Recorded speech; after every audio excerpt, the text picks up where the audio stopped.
PDF MLC ఈ రోజున ఉమ్మడి పశ్చిమ గోదావరి జిల్లా నల్లజర్ల ఎస్ఎల్డిటి ట్రైనింగ్లో జిల్లా పరిషత్ ఉన్నత పాఠశాల అర్ధకట్ల పాలకొల్లు మండలం గ్రేడ్ 2 ప్రధాన ఉపాధ్యాయులుగా ఉన్నటువంటి ఎస్విఆర్ మూర్తిరాజు గారు గుండెపోటుతో మరణించడం చాలా బాధాకరం.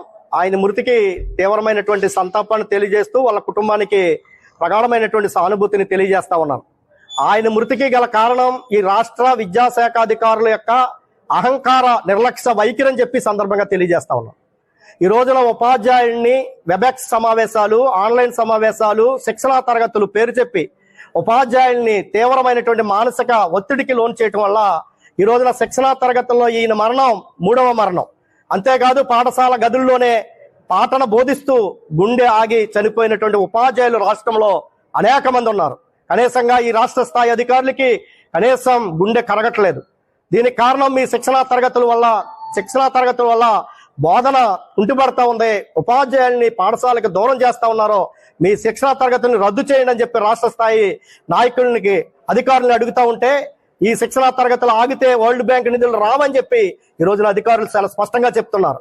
అంటే మీరు వరల్డ్ బ్యాంక్ నిధుల కోసం లేదా గిన్నిస్ బుక్ ఆఫ్ రికార్డు కోసం ఈ విద్యారంగంలో సంస్కరణల పేరుతో ప్రయోగశాలగా చేసి విద్యారంగాన్ని గందరగోళం చేస్తూ ఉపాధ్యాయుల్ని మానసిక ఒత్తిడికి గురి చేస్తూ వారి ప్రాణాలతో చెలగాటం ఆడటం ఎంతవరకు కరెక్ట్ అని చెప్పి కూడా ఈ సందర్భంగా తెలియజేస్తూ, అంతేకాదు వెంటనే విద్యాశాఖ మంత్రి నారా లోకేష్ కలగజేసుకుని ఏదైతే ఉపాధ్యాయుడు ప్రశాంతమైనటువంటి వాతావరణంలో ఉంటే విద్యార్థులకు మంచి విద్యను అందించడం జరుగుతోంది, కానీ వాళ్ళ ప్రశాంతతని కోల్పోయే విధంగా మానసిక ఒత్తిడికి లోనయ్యే విధంగా చేస్తా ఉన్నారో ఇది కరెక్ట్ కాదు. నారా లోకేష్ గారు కలగజేసుకుని ఇటువంటి టెంపర్మెంట్ ఉన్నటువంటి అహంకారపూరితమైనటువంటి అధికారులను కంట్రోల్ చేయాలా.